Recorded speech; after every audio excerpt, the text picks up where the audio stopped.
Hi everyone, I'm Elspeth from Ragged Life. I'm also the author of Rag Techniques for Beginners, and this is the first video on my series on peg loom weaving, hence the accessories here. In this video I'm going to talk you through the equipment needed to be able to do this technique. It's a really simple form of rag making that builds really quickly, and you can make amazing rugs, cushions, bags, seat pads, you name it with it. And here, just in case you can't watch the whole video, is just an overview of some of the equipment that you need, and you can get all of these pieces on the Ragged Life website. Right, I'm going to get cracking. So, to be able to peg loom weave, clue's kind of in the name, but the first thing that you need is a peg loom, which is this wooden block here. Some peg looms come with only one row of holes in them, but our Ragged Life peg loom comes with 3 rows of holes. This basically allows you to work with all different types of fabric and even knitting yarn, so wool. The 3 different rows correspond to the different thicknesses of the material, and they generally come, these sets, with 2 different sets of pegs. The first one is fatter pegs, and these ones will fit into the row 1, which is the kind of widest spaced row of holes, and they'll also fit into row 2, which is slightly closer spaced together.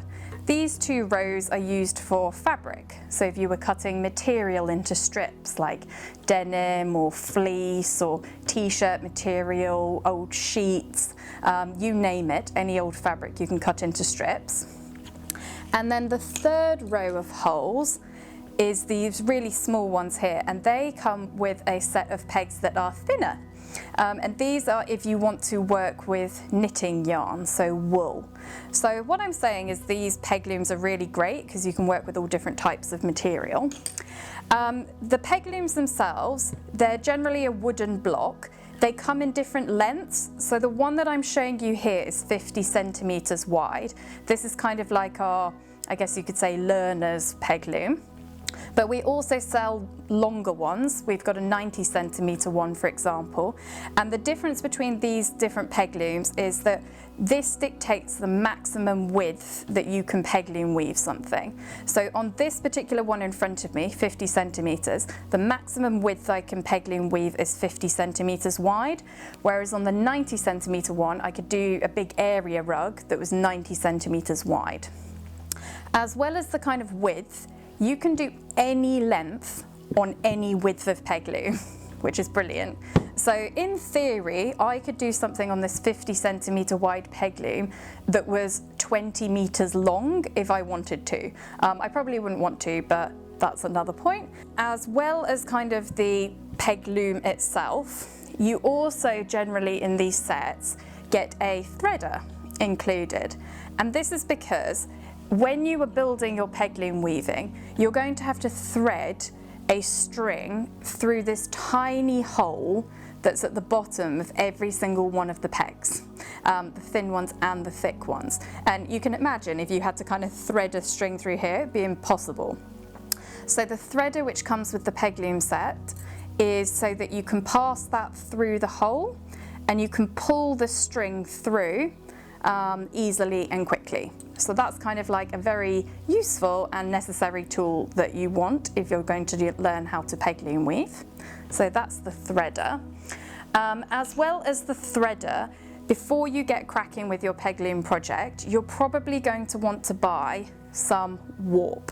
So I briefly mentioned this in context of the threader, but the way in which we build up peg loom weaving is we put pegs into the loom, and then the weaving begins to build down the pegs initially and then onto the kind of string which is threaded through every one of the pegs.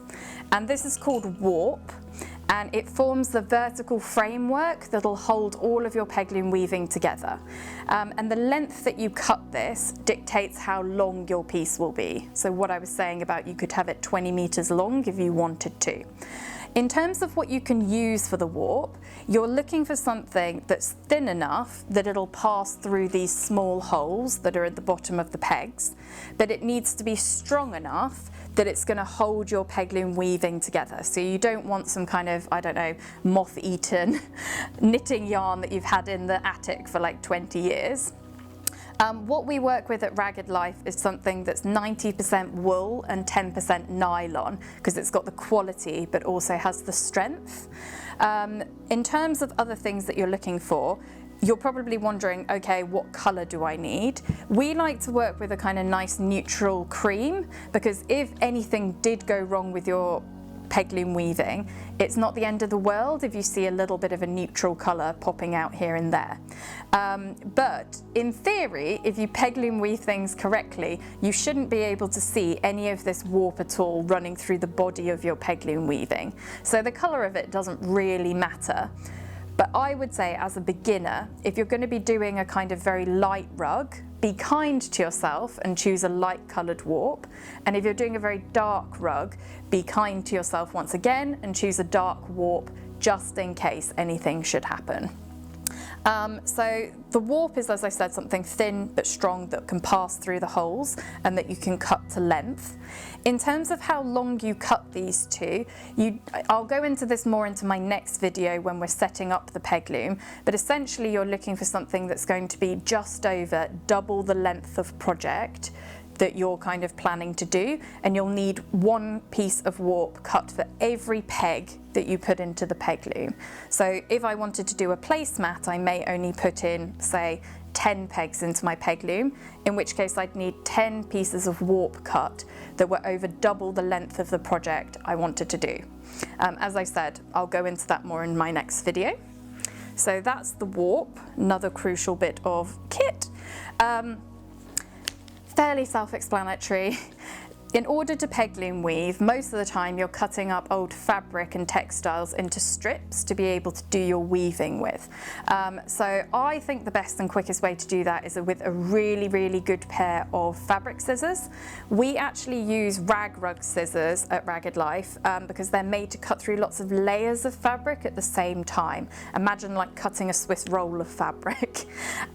So these are kind of the tank of the scissor world, and they're how I cut my fabric strips. If you've got a rotary cutter and a mat at home, you can also use that.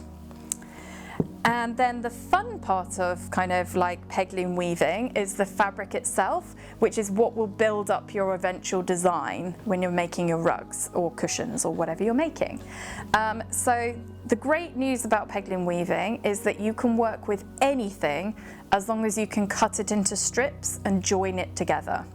So you can work with thick fabrics like denim, or I don't know, old blanket material or fleece, or you can work with really thin fabrics like chiffon or voile. Classic fabrics to work with tend to be kind of cotton sheets, because in peg loom weaving, the longer your strips are, the more you can get into a rhythm. So obviously sheets and bedding, you get nice long strips out of them. But you can work with anything. When I'm doing my demoing in this video, I'm going to be working with our Ragged Life blanket yarn, which is the blanket selvage edges from when they make scarves and blankets in the mills in the UK. So it's kind of like a woolen strip that gets cut off the side of the blankets and scarves.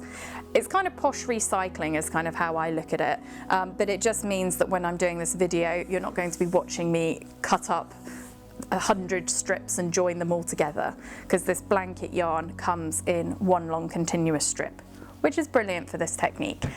If you're looking for other materials which come in long strips, so you don't need to do the joining process, which I'll talk through in one of my other videos, then things like recycled sari silk looks amazing when it's peg loom woven, and it just comes in one long strip, so it's really, really fun to build things up quickly and easily.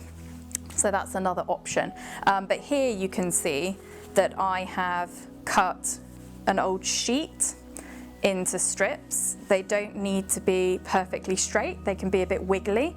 And you can see here that I've done a join on a sewing machine. This is kind of like a bias join, but in one of my other videos I talk through how you can go through a buttonhole join, which is a no-sew way of joining fabric strips together, or you can kind of hand sew things together if you're looking for a really clean join. But it doesn't actually matter. You can see that this join here is a bit wonky. It all gets kind of smushed together in your peg loom weaving, so you won't see any of these kind of slightly cranky joins in the final effect.